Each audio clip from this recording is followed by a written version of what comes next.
What is going on, everybody, and welcome on in. Inside is what the word I was going for. Inside the Browns beat here on this beautiful, kind of warm, unseasonably warm after what we've gotten used to around here in the Cleveland area. Unseasonably warm Wednesday, December evening. We are just a week and a day away from Christmas, and we are just a few weeks away from, mercifully, this Brown season coming to an end. Not that we don't love talking about them sometimes, but just a few games left, and the Cleveland Browns still only 3 wins on the season. And so what we'll do tonight is we'll dive in to the game that we saw unfold in front of our faces against the Chicago Bears on a frozen tundra over there in Chicago, a really ugly game for the Browns. We'll talk a little bit more about what we've seen this week, and then we'll bring in special guest, formerly of the Associated Press, now just kind of living his best life, I think, but a guy that covered Cleveland sports for a long time. We're going to bring Tom Withers in at 7:30 and get his opinions on everything Browns. So we're glad you're here. The comments are already going. We got Chris here saying, if it'll come up. There we go. Hey, Mike. Hey, Fred. Yeah. Hey, Chris. I like this one. Sancho Bermuda says, cheers to the OBR. Cheers right back to you. If you're here live with us, jump in the comments, join the conversation. We are excited to have you. I'm your host, Michael Keefe. Joining me, as always, my co-host, Fred Greetham. Fred, a little warm up today, a little warm up. Did you get outside and enjoy a little bit of, it felt like a tropical day out there today. Yeah, after some of the things we've been going to practices and in frigid Arctic conditions that we haven't had in recent years, been mostly after January or February is when it really dropped, but we've had a cold one. But yeah, I mean, it's it's the typical end of the season, rag, but we're still on top of our game, I hope, and ready to talk about it. We're used to this. The 19th time, if you can ever get used to it, double-digit losses is what we're seeing again. And last Sunday was just terrible. It was, again, my thought, first thing, Kevin Stefanski, they win the toss. What do? They defer, 52-yard kick return. They start, right in Browns territory. Defense does turn them away, makes them punt. But then the Bears did something the Browns special teams can't do, and that's down the ball on the 1-yard line. Every time the Browns have a chance, one of the guys has their foot on the line. So the Browns start on the 1. They have 2 penalties before they've run a play or 2 plays, and then you punt, 18-yard punt return, and they're starting the Bears from the 42. They get the touchdown, and it's the same story. You're playing uphill the rest of the game. And the game got away from them. That's when rookie quarterbacks, get taken advantage of in the second half. And Sanders threw 2 interceptions, bad passes. He actually threw a touchdown pass to Jerry Jeudy, but Jerry Jeudy turned it into an interception. So Sanders gets the credit for 3 interceptions, but wasn't a lot to like in that game to watch. You saw Myles Garrett get a sack and a half, gets him up to within 1 now of the NFL record, which is not a small feat. But everything else, there wasn't a lot of bright spots. No, bright spots. I mean, we could talk about Carson Schlesinger and a lot of tackles, and that's great. But when the Bears are moving the ball up and down the field, that just feels a little empty. Not to take anything away from him, but listen, I'm going to give one more shout out here, and then I want to go back to something you said. Now, we're going to spend the first part of the show talking about this because I got to hear something. I need somebody, maybe in the comments, maybe you, Fred, can explain this to me. But shout out real quick. You see the QR code up in the corner here. Go over there, scan it with your phone, get over to the OBR.com and subscribe. The OBR, again, is the oldest and largest independent Browns coverage site. Yes, they went that way. Fred, it does a mean scarecrow. The OBR.com is the oldest, largest independent Browns coverage site in all of Cleveland. So if you scan that QR code with your phone, it'll take you right to the OBR.com where you can get subscribed and join the best Browns community out there. So make sure you do that. I'll leave it up for a few more minutes. All right, let's start here because I know everybody wants to talk about the quarterback. And obviously we've had a Heisman Trophy winner crowned. We have what appeared to be a revelation. I don't think people didn't know this, but there's a big name quarterback out in Oregon that's from Cleveland, and people are just finding out about this. Uh, Lots of people wanting to look ahead at what's going to happen with the quarterback. Lots of people obviously focused on the Myles Garrett sack thing, which thank goodness for that, because if that wasn't going on, I don't know that there'd be anything worth watching right now with this Cleveland Browns team. But I want to go to what you brought up, Fred, because I've never in my life seen both a player and a team and a unit that is so stinking bad when it comes to flipping the field, when it comes to punts. These guys just, whether it's Bajorquez, who I know does a lot of things for this team, but whether it's him just absolutely failing to down a ball inside the 10, or whether it's the guys constantly having their feet on the goal line, not being able to stop their momentum. I don't know that I've ever, I mean, it feels like they'll be on the opponent's 45-yard line and Bajorquez will just boom a 65-yard punt into the stands. Like that might as well be what they're doing out there. It is in a season of things that are infuriating. I don't know why I'm so worked up about this, but that is, what is happening? Why is it so hard for this team to get that right? Yeah, it's like you say, when you're in the opponent's territory, the 40, why not just go for it instead of kicking it basically what turns out into a net punt of 20 yards because it goes in the end zone inevitably. The one time they had the chance when Sanders he looked like he got the first down, 10-yard scramble. They moved it back. He was short half a yard. You might as well go for it. You're what, 3-10? I mean, what in the world? But they punt, and the Bears went 80 yards for a touchdown. On so it just seems like whatever they do is wrong. You think of those down. The guys from the Bears did exactly what you're supposed to do. He batted it back in, and they stayed in the down. The Browns, the two times I'm thinking of, they either laid on the ball with part of their body touching the line, or they batted it back but had their foot on the line, and it's like, if you're on those type of units, that's pretty much all you're doing. That's all you're practicing all the time. It's just infuriating. And it goes back to, is it the coach, Bubba Ventrone, or is it the players, the bottom of the roster players? Is that they don't have the specialists that were on the team in the past? Usually you only had one or two of those guys, but I don't know if that makes that big of a difference. But it's just been all the way around bad special teams. I don't know how many games you can look at, they made blunders, and if you went through it, I bet you maybe not 3/4, but close to 3/4 of the game, at least half the games, there's been a major blunder in the special teams. And special teams should really just kind of be there and not be seen, not be the reason you lose games all the time. I'm not going to lie to you, Fred. You said that, and I think you're just being nice. I don't know that I could think of a game this year where they didn't have some kind of special teams blunder.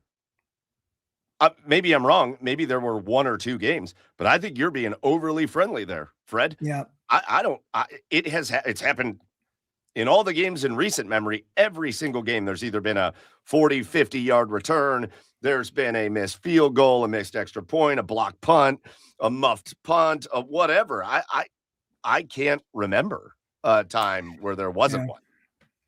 Well, yeah, you can think of 3 kick returns or punt returns for touchdowns. And then there was near misses, many that, were stopped on the way to the end zone, but many were set up field position in Browns territory. And then obviously the kickers settled down, but the first game, that cost them the game by missing 2 kicks. And,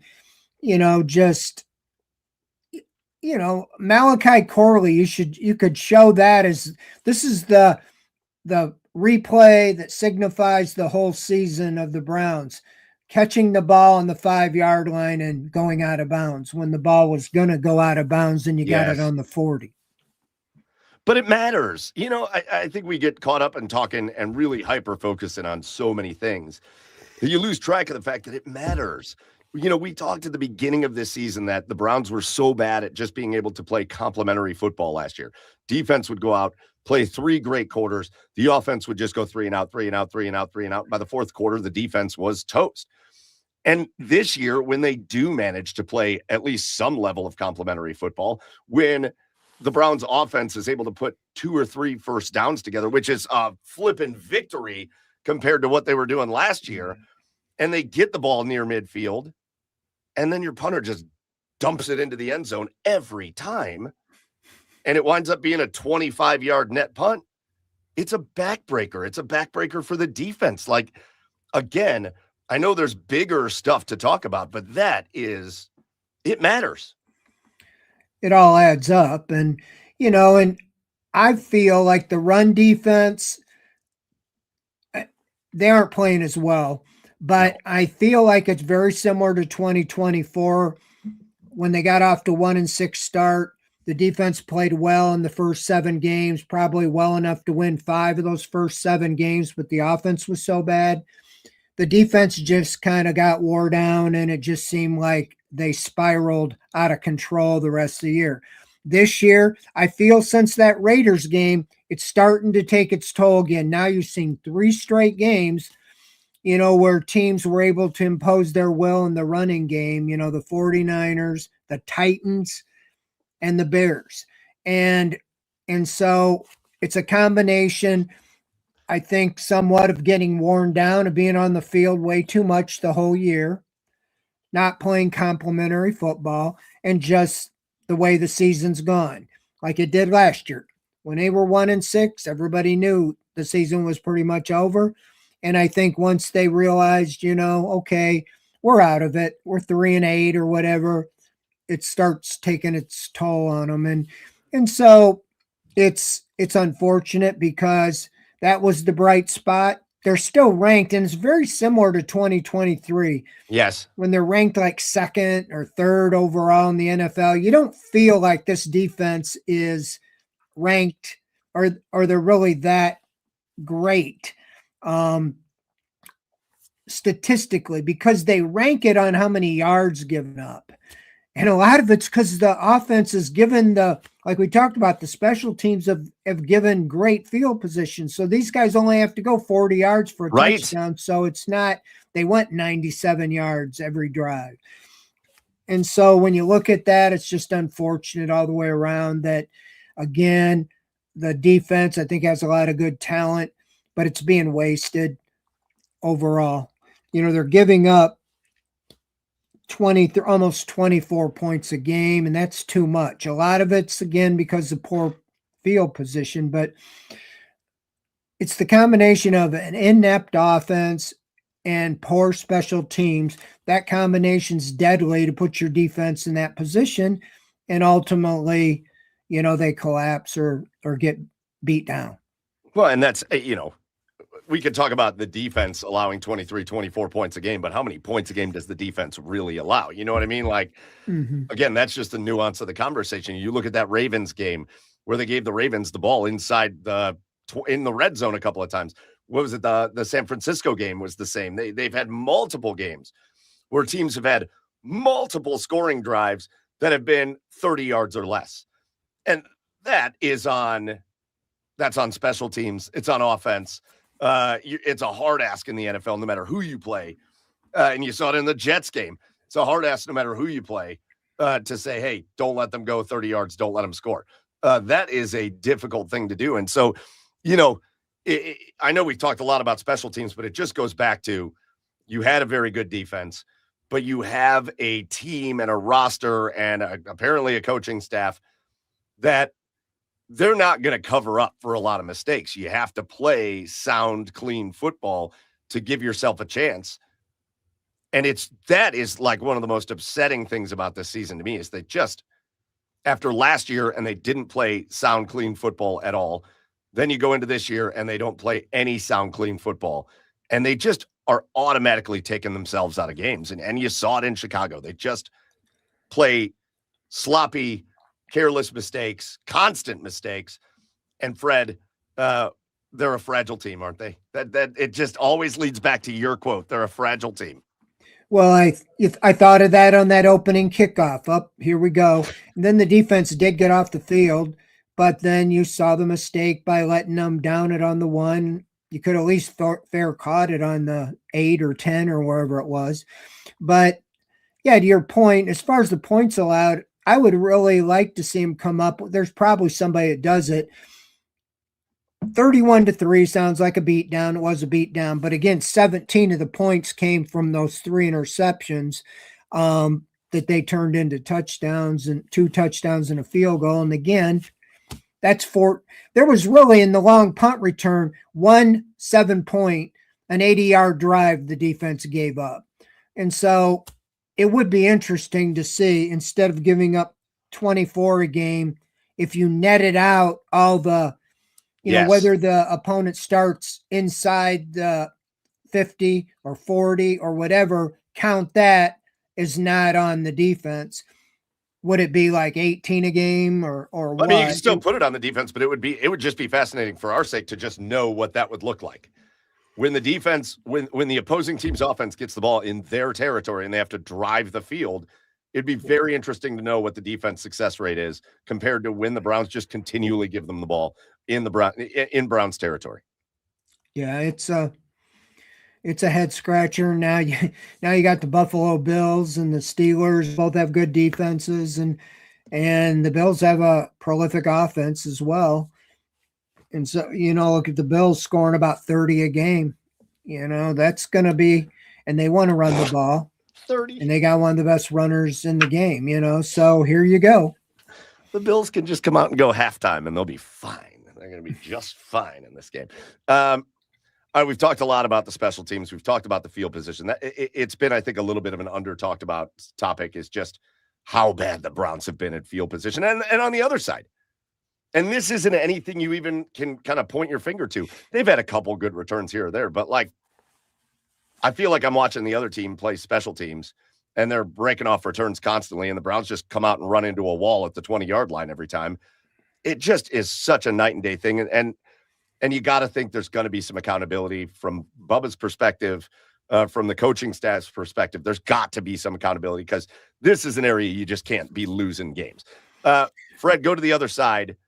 Offensively, I know it was cold, but it didn't look like I think maybe they forgot both teams because all the announcers were talking about was how cold and miserable the field conditions were. And I think maybe they forgot that the two teams that were playing in that game were from Chicago and Cleveland. It looked rather pleasant, to be honest. It looked cold, but it wasn't going crazy and blowing snow all over the place. But offensively, man, some things were very apparent. And I think it starts, I know everybody wants to talk about quarterback, Fred, but I think it starts on that offensive line. It was miserable in this game. Quinshon Judkins, nowhere to go. Shedeur Sanders, very little time. And when he did buy time, it wasn't great. But man, the Browns offensively, plays were basically over by the time they started because that offensive line just could not put together any amount of snaps that would give them a chance to drive down the field. Yeah, you had 4 backups in. The old veteran Joel Bitonio was the only one who didn't practice all week, and he was there. These other guys, I mean, you know, I'm not saying these aren't real injuries, but my goodness, you look at Joe Thomas, never missed a snap. Bitonio's been close to that. He had some injuries earlier, but these guys, you know, are there and ready. But Conklin's been out now, I think 3 games with a concussion.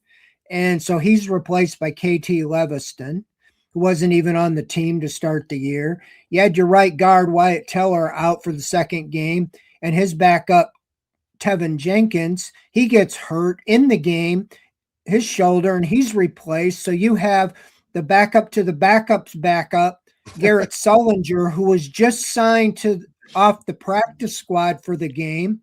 So he's playing right guard. Posick goes to IR. So you got Luke Whippler playing his first start in the NFL.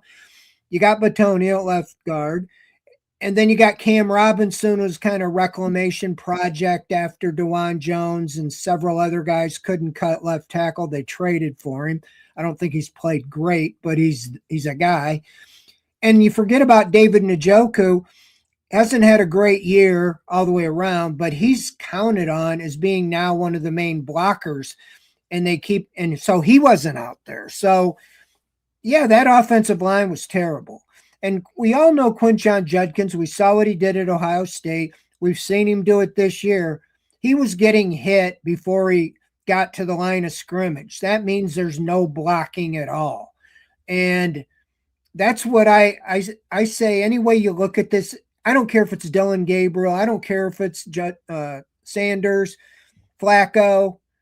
How do you evaluate these guys when you have no blocking and then you have hardly any wide receivers that are reliable as well? Well, but here's the thing. Here's the other thing. And this is going to go back to coaching again, but now we're on the offensive side. And in about 8 minutes, we're going to be joined by our special guest, formerly the AP, but a guy that covered Cleveland sports for a long time. Tom Withers is going to join us in about 8 minutes. He's already in the background. He's hanging out. I can see him back there hanging out, watching the show. So we're going to bring Tom in at 7:30. But while we're here, Fred, I watch a Bears team that has Caleb Williams, who has been pretty good this year, but he's a number 1 overall pick. You've got DeAndre Swift, who is a pretty decent back. They don't have Rome Odunze out there, one of their primary wide receiver threats. I mean, they still have DJ Moore, and he's still good. But you're trotting out Luther Burden, a mid-round pick. And it's a better offense. There's a lot better players on that offense. But I watched the play calling in that game, and Ben Johnson and what he did just to get around the Browns defense versus the play calling of the Browns. And it felt like it was the definition of vanilla. It felt like I'm watching Ben Johnson and his offensive coaching staff find quick plays for Caleb Williams to get success, find ways to get guys out in space that don't require long, developed, drawn out things, find creative ways to run the ball, all of this stuff. And then I'm watching the Browns go, all right, handoff, smash into somebody at the line. Then this long developing pass play with, again, it's a pass play that makes sense with long developing routes down the field, but you've got a quarterback that tends to take sacks. It doesn't feel like between Kevin Stefanski, Tommy Rees, and the offensive coaching staff, it doesn't feel like there's any creativity at this point to try to work these guys into success. It feels like this is the playbook. This is what we're rolling with. We're not making adjustments. And to be honest with you, it looks like the easiest offense. And without even factoring in the talent level of the players, Fred, it looks like schematically, it's just the easiest offense for a team to defend. That's just what it feels like. There's no creativity to this. Yeah, I kind of tend to agree with that. You look at the Bears, they got the new coach in Johnson, who comes over from the Lions, but I'm sure he demanded, we need to overhaul this offensive line. Tevin Jenkins was one of the guys that was on their offensive line last year, 2nd-round pick. They moved on from him. He's with the Browns. But they went out and got Joe Thuney, and they used a couple draft picks, and they overhauled that offensive line, and Caleb Williams now looks like a number 1 pick in the draft. And so that's what the Browns have to do. They have to, whether these guys they drafted can play or not, I don't know. But you're going to have to, if you're going to go with Sanders or Gabriel or one of the guys you have, if you don't have a choice and you got to bring back what you really got to put a fortress in front of them so you can run the ball and do that. To your point about the game plan, I remember back when the Browns played the Vikings, and I think 4 of their 5 offensive linemen were out, and you thought Myles Garrett against Carson Wentz is going to have a field day, and they got rid of the ball so quick, they wasn't even an impact. You know what you have with your offensive line, and you know what you have with a rookie, whether it's Gabriel or Sanders. Just get the ball out quick. That's all Wentz was doing. Hut, boom, hut, boom. So nobody could put pressure on him unless nobody at all is open but Harold Bannon, And so that's where creativity comes in. It's your job to put together with something that the quarterback's comfortable with and he can be effective with right out of the gate and get some success and get in a rhythm. And that's it. It's not, when we talk about creativity with the play calling, I'm not talking about trick plays. I'm not talking about the end around to Malachi Corley 7 times a game. I'm not talking about Harold Fannin going under center and trying to sneak forward for a yard. I'm talking about just the overall game plan. And you saw such a difference with the plays that Ben Johnson was calling and his offensive coaching staff were calling. And again, it's not lost on me, the talent disparity. That's not what I'm talking about, though. Just the way they attacked the game. And it had me thinking, like, no matter what's being said right now, they go 3-14. Kevin Stefanski's job is in peril. It already is in peril, no matter what anybody says, because the level of no growth happening this season, there's no choice for it. Jimmy Haslam said it last year. What they did last year is not going to cut it this year. Well, they're doing the exact same thing they did last year this year. But, like, how... I tried to put myself in the position. How would I be coaching if I was Kevin Stefanski? And right now, what do you have to lose?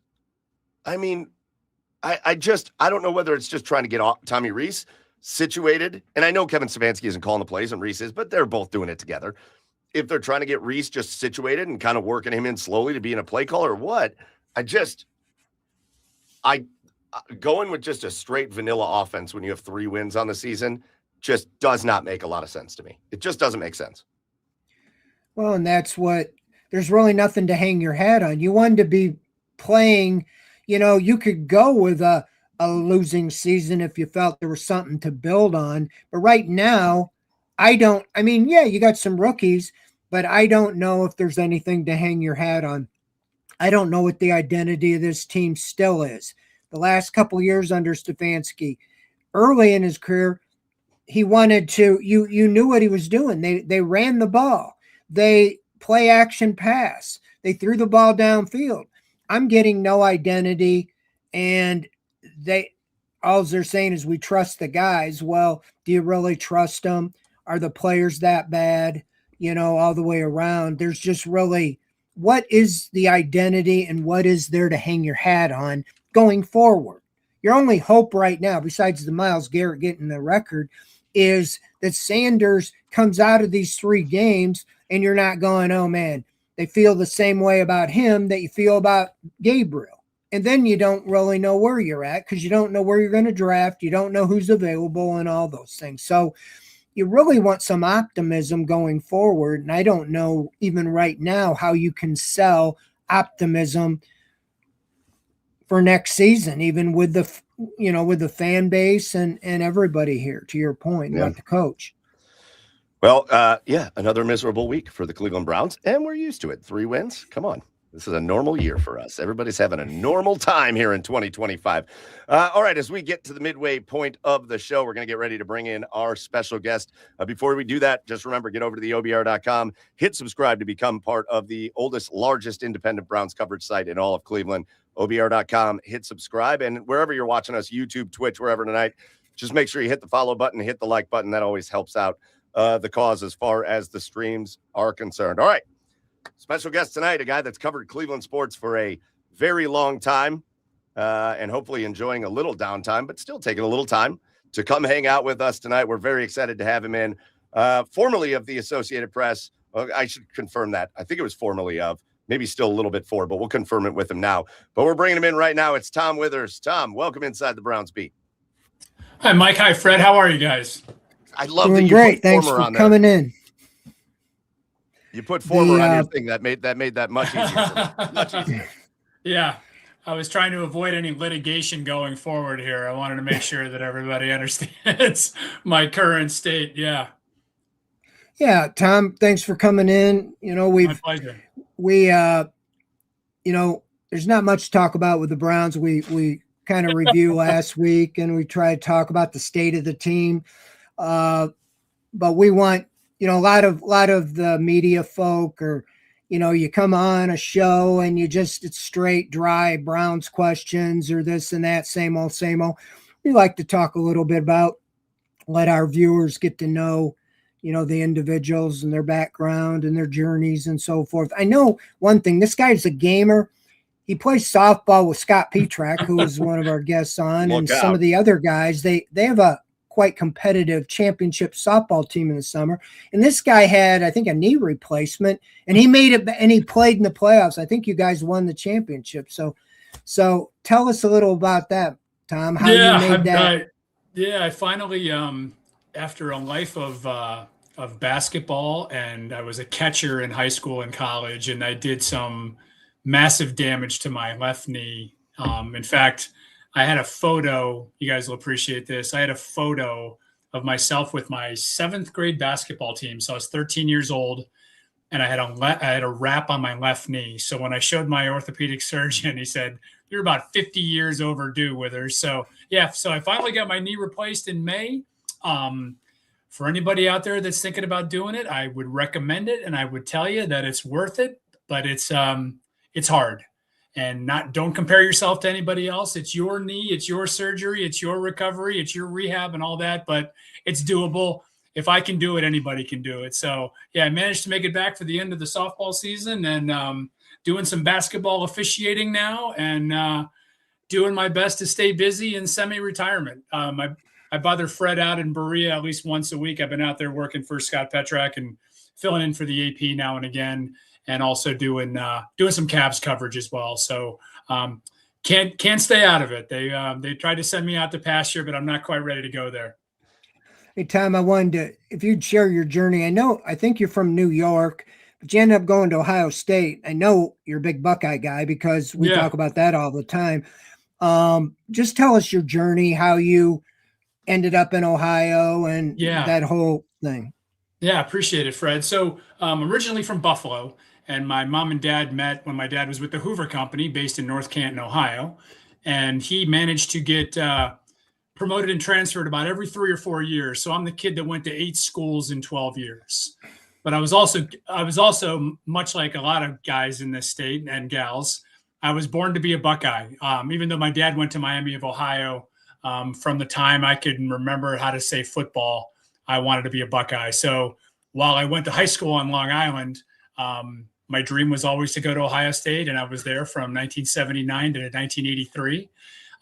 After I left school, went back to New York. There were no journalism jobs in the mid-'80s.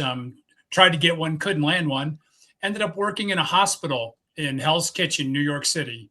And I was basically an orderly project manager where on a given day, I did everything from transporting patients to housekeeping to cleaning out old parts of the buildings, what have you. And it was interesting, while I was there, guys, in the mid-'80s, St. Clair's Hospital transitioned to the first full AIDS hospital in the United States. So I was really there at ground zero with the AIDS epidemic. And so I tell people all the time, it's the best job I ever had, in that it taught me more about life than anything you could ever imagine. You saw some people on their very best days, and some people at their low points. So it really taught me a lot. And it was funny. I was, once again, a softball connection. I was on the softball team at St. Clair's, and we were at a Christmas party, and the pharmacist said to me, "Tom, you seem to be a pretty sharp guy. Like, what do you want to do? I can't imagine it's being an orderly in a hospital." And I said, "Well, I went to school for journalism. I've been looking for a job." Anyway, long story short, his brother worked at United Press International in New York, and they were offering a summer internship, which I took, and I was able to parlay that into a full-time job. I was with UPI from 1988 through 1992.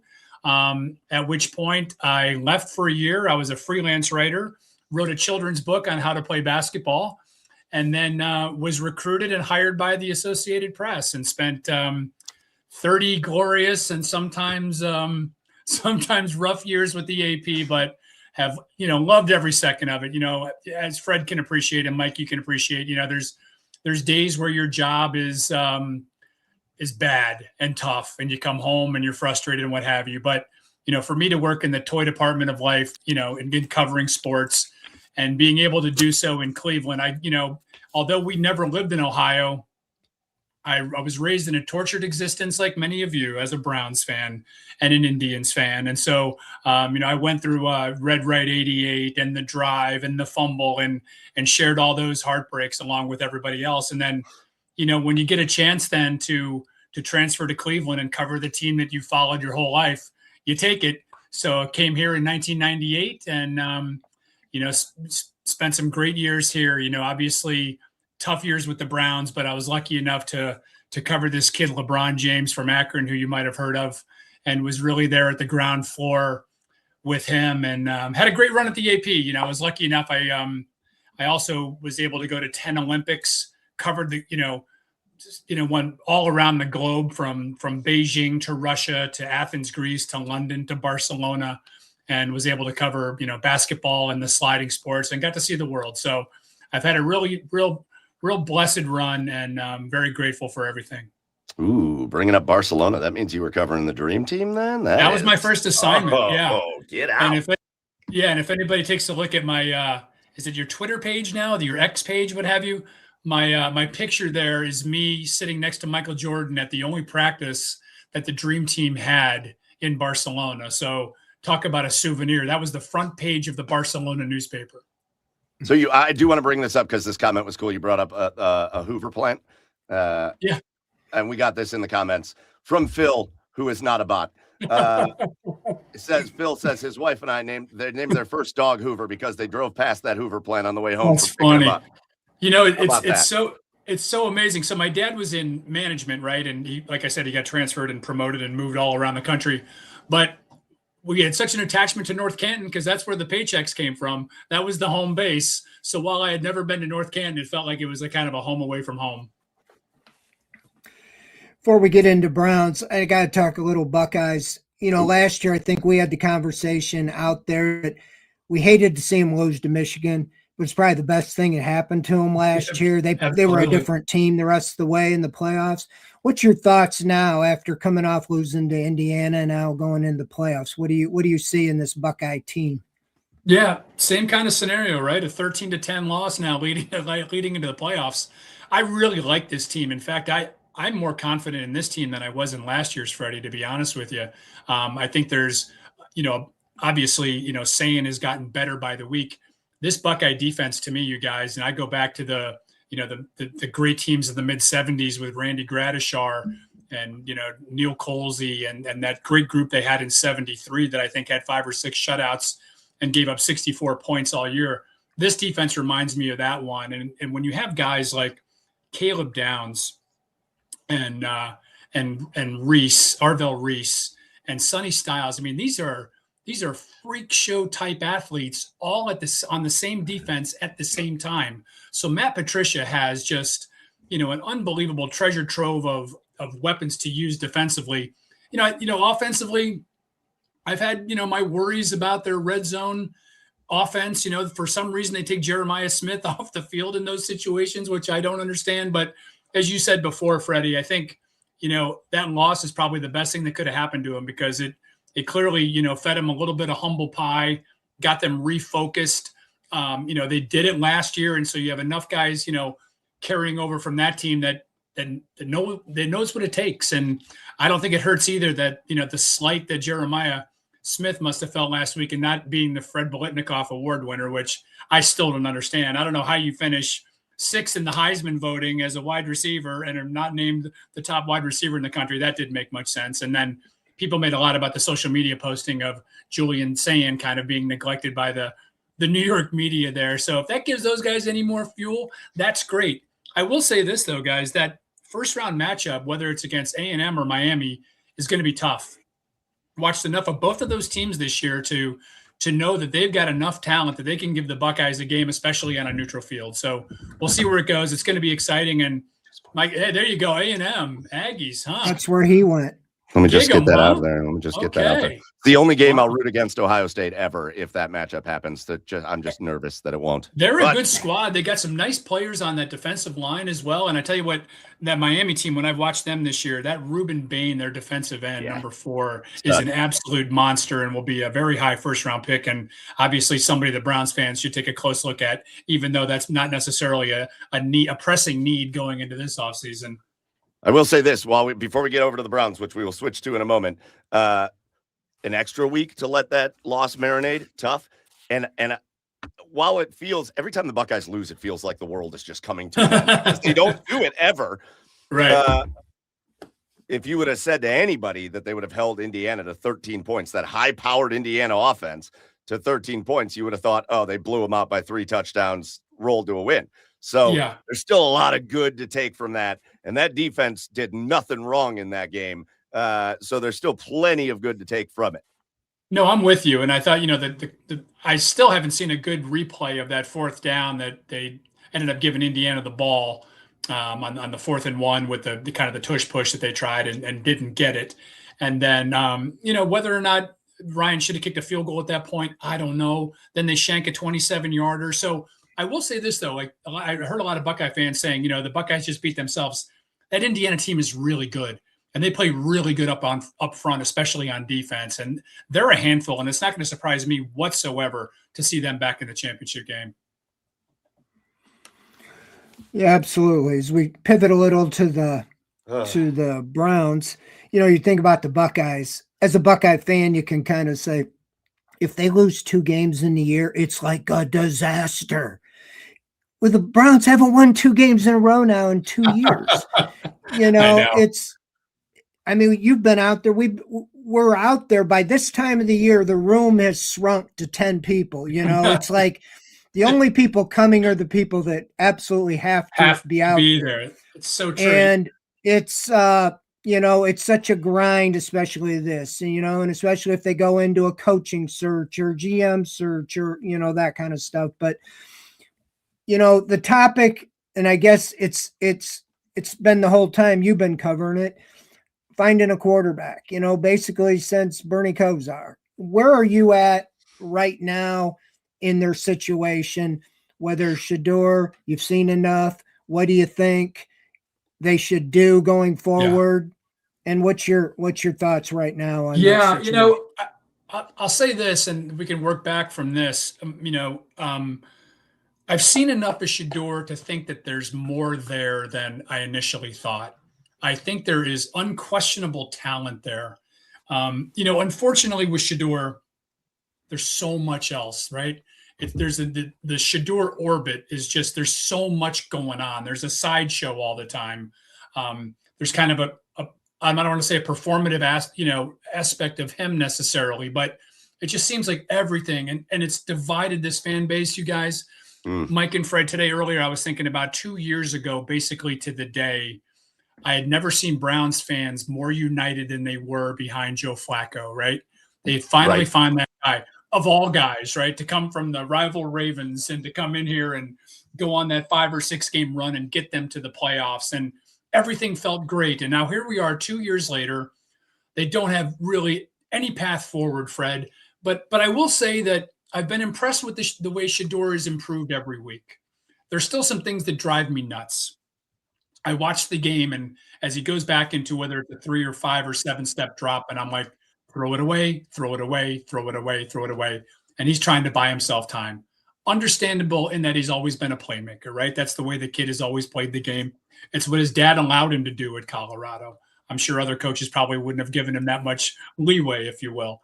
But some of the reads have been really good. I'm not a super X and O's guys where I can break it down like the coaches can, but I know enough ball to know that I see the kid making progress. And what that means going into the offseason, it's really hard to say, Fred and Mike, because I don't know who's going to be making the decisions. If you're going to have a new GM here and a whole new philosophy, you're going to have a new coach and a whole new philosophy. I don't know where that goes, but I do feel like, even though you do have those 2 first-round picks, that Shedeur is a guy that I think if you decide to build around him, that's not a bad option going into next year. Now, I will say this as well. The reason Andrew Berry made that trade with Jacksonville was so he would have that ammo going into next year's draft to have the ability to take a franchise quarterback, whoever that might be, whether it's Fernando Mendoza, whether it's Dante Moore. There's been 3 or 4 guys that were, high on the board at the beginning of the year. Arch Manning, Nussmeier, the kid from LSU, whatever, have kind of dropped to the side now. Arch Manning is going back to school for another year. So I don't know where this is going, Fred, to make an endless, comment here about their quarterback situation, because it's that convoluted. There's just so many layers to this still. I don't think it would be the worst thing in the world to to head into the year with the idea that Shedeur Sanders could be your starting quarterback. The Deshaun Watson thing is a whole other layer. The Dylan Gabriel thing is a whole other layer. If you don't have that number one pick, then you got to consider making a move up to the number one spot to potentially get Mendoza. So that's a lot. There's a lot to consider. And, these next 3 games will probably go a long way to determining, obviously, where they're going to be drafting. Well, I do think I agree with a lot what you said. There's so many variables and so forth. But part of the reason, this is my theory, that Sanders dropped so much is because he's not the type of guy that, and I don't mean this in a negative way, it's not his fault that he's so popular, but most NFL teams do not want a backup quarterback that brings so much attention. And if you look at the 32 teams, I bet you'd get to the 20s, the people that thought they had their franchise quarterback and they didn't want to bring him in to be the backup. So that eliminates a lot of those teams. And so what I'm saying is if you draft Mendoza or Moore, somebody like that, you still got that hanging over you. Then you got Sanders, on this roster. So it wouldn't be the worst idea if you see enough to build around him next offseason. Use them 2 picks. How about get a tackle? How about get 2 tackles? How about getting a wide receiver like Carnell Tate, or maybe 2 wide receivers, and build around them and then see what you got. And then in 27, if things go the way they did this year, you're drafting again. Yeah, and you know what? And over these next 3 games too, I mean, he may build his stock to the point that he could be a trade asset. I don't think that's out of the question either. Depending on who's making the decision. I think what you got to figure out, Fred and Mike, is, what is Shedeur's ceiling? Can he be one of the top 15 quarterbacks in the league? I don't know, because that's what you need. If your objective is, and I'm not sure if this ownership group feels this way, I don't know what's important to them anymore. Are you trying to win a Super Bowl or not? Because if you are, then you got to have a guy. You got to have a top 10 guy, and you finally have yourself, once again, I know Baker was the number 1 pick, but you're in position now to get that guy. Here's the other thing then, who's making that evaluation? Who's determining whether or not it is Dante Moore or Fernando Mendoza? That's the other question here. And I've gone back and forth, you guys, over the last few weeks with about 5 games to go. I thought, you know what? I think it's going to be status quo going into next year. Now, after these 2 back-to-back sloppy games coming off Sunday, which just looked awful, I'm not so sure. And I think the $1 million question that we would all like to find out is, what was ownership's real expectation going into this year, right? Jimmy and Dee both admitted they were the ones that dug this hole and that they were going to have to somehow get out of it. So if they went into this year thinking, you know what, our roster isn't good enough to win 3, 4, or 5 games, then how do you hold, well, not the coaching staff in general, how do you hold Kevin specifically and Andrew Berry to those kinds of standards if you knew this is what you were going to have? Now, that doesn't excuse, as I'm sure you guys talked about already, that doesn't excuse this horrendous special teams play, which has been a week in, week out situation. This doesn't excuse the sloppy play, the pre-snap penalties, the seeming lack of dysfunction out there. This whole situation with the wristband last weekend, I don't know what the story is there. And that's just a sign of a poorly coached team. So in fairness to Kevin, though, they got 14, 15 guys rookies on this roster right now. Young players make mistakes. So once again, Fred, plenty to talk about with these Browns, even when they have 3 wins. It just feels like it's going to be a nightmare offseason. Again, you guys are just preparing me for another nightmare offseason, because who knows what's going to happen with the coaching staff. Everybody's coming out with reports that they think they know. Nobody knows what's going to go on. I'll be honest with you, Mike. I'm not there yet. I think these last 3 games matter.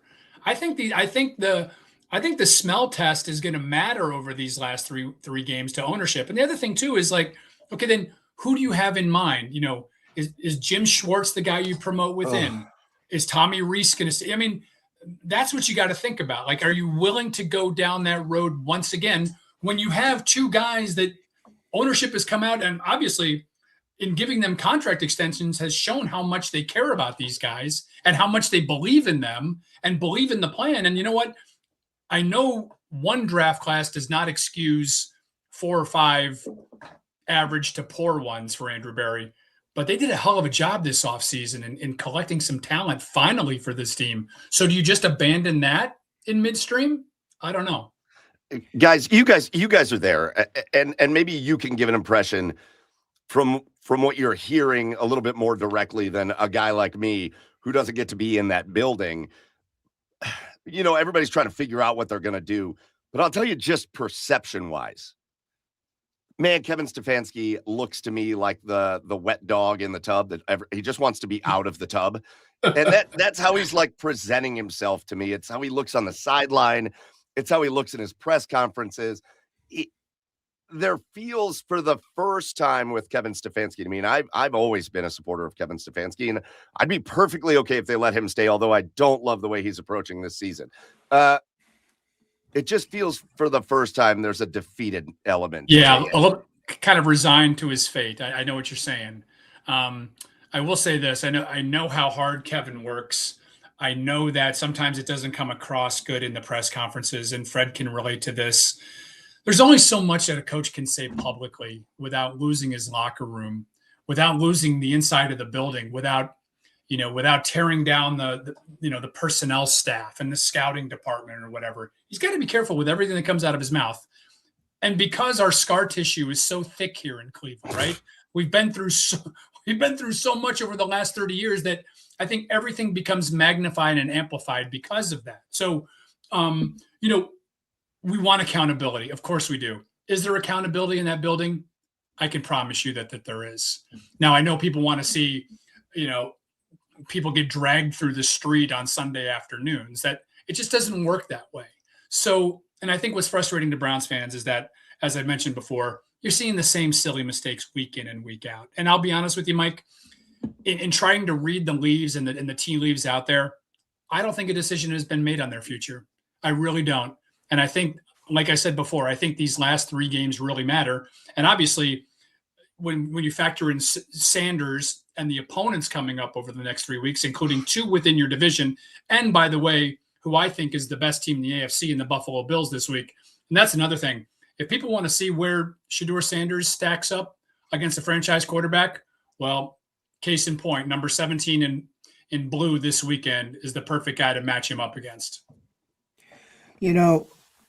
I agree with that wholeheartedly.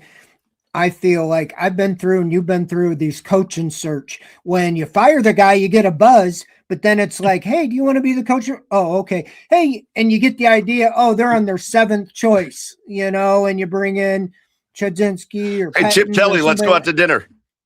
And so you better have something lined up that's an upgrade immediately, because there are other things. If you really like Jim Schwartz and you feel like he's great for the defense, you're going to lose him unless you make him the head coach, I'm pretty sure, because he's not going to come in. Yeah, and I'm not sure he wants to do that, Fred.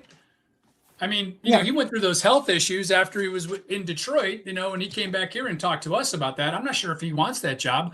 I don't think promoting Tommy Rees from within does anything. And then on the other side of the building, I don't think promoting Glenn Cook or, Catherine Hickman into Andrew Berry's spot does anything. You said before, how do you create optimism heading into this offseason? How do you create some momentum heading into this offseason? I don't know how. That's it. There's no identity. And I talk myself on both sides of the mouth that I like a lot of things about Stefanski, and we saw him. But then you're talking about all these pre-snap penalties we saw last year and this year. That's coaching. I know the players are making it, but you're like, are you, and so that's where I'm even all over the place thinking, well, I think he knows what he's doing, but I don't see anybody being benched for making a mistake or this or that. And we just trust guys. I agree with you, Fred, but how do you bench guys when you don't have a bench? You know what I mean? Like when you're so thin. Withers, get in there. Yeah, I mean you're thin in talent, right? And your roster is just inexperienced guys from top to bottom. I mean, I'm not making excuses for Bubba Ventrone, but he's parading out a bunch of guys out there that are barely off of college rosters, let alone playing in the pros. It's why you see a guy like Grant Delpit, who hasn't made many special teams plays, out there on special teams. They need bodies. Yeah. And then when you add then the attrition of a season and injuries and all that stuff starts to add up, it's why we're in this mess again. Tom, you got. Oh, I'm sorry, Fred. I was going to say, Tom, you got our buddy in the comments, Chef Brian K. Right at the beginning when we first brought you in, got him going with red right, the drive, the fumble. Here's the thing, though. Those were the glory days. I would give anything for the fumble at this point. I would give anything for the drive at this point. Those were the fun days. What we're not getting yet is the 2000. It should just say the 2000s. Red right 88. The drive, the fumble, and the millennium is maybe what the other one should be called, because it is the most inept franchise in all of sports, and it has been for 25 years. So, guys, as we get ready to kind of shut things down on this week's episode of Inside the Browns Beat, Tom, Fred, both of you guys dive into this. We've got things these last 3 weeks. We've talked a lot about how you guys think it's important, but just this question rolls through my head every week. Why do I keep doing this to myself? Why? Nobody's forcing me to turn this TV on, and yet I just keep doing it. Why should Browns fans be turning the TV on the next 3 weeks? Obviously, you've got Myles Garrett chasing history. That's probably the 1A answer because we're all rooting for that. But why should Browns fans be watching these last 3 weeks? And what can we look forward to? What are we looking for out of this team as they wrap up their season? Well, I think as we mentioned before, I think Sanders is, every snap is important from here to the end of the year. I mean, every single play that guy can get under his belt is important to watch. And I think it's important to analyze it. And it's unfair to him almost that we're dissecting this as much as we are, but welcome to the NFL. And I think that's big. I think it's also, as I mentioned before, in terms of Stefanski, it's the way this team plays now over the next couple of weeks. Can they clean some of this stuff up? Are they playing hard? There's enough young guys on this team that I think want to, and they always talk about, putting good tape out there for other teams. I don't think this team is going to quit. I don't think this team quit on Sunday. I know some people said that in Chicago. That's a really good Bears team they played last week. So, I don't think there's any reason to bail out on this now. I mean, the ship has already been taken in water, right? I mean, you knew, and like I said, as far as expectations were concerned, you knew this season was going to be hard. I mean, this season, once they abandoned the quarterback plan, which I still don't understand why they did it as quickly as they did, because I was told at the end of August that the plan was to start Kenny Pickett, Joe Flacco would be his backup, Dylan Gabriel would be the emergency quarterback, and Shedeur Sanders would end up on the practice squad. One hamstring injury leads to all of this. And so you went into the year trying to develop. How many coaches in this league, by the way, have had to develop 2 rookie quarterbacks in the same season? Not making excuses for Kevin Stefanski, but that's a tough one. That's a tough road to hoe.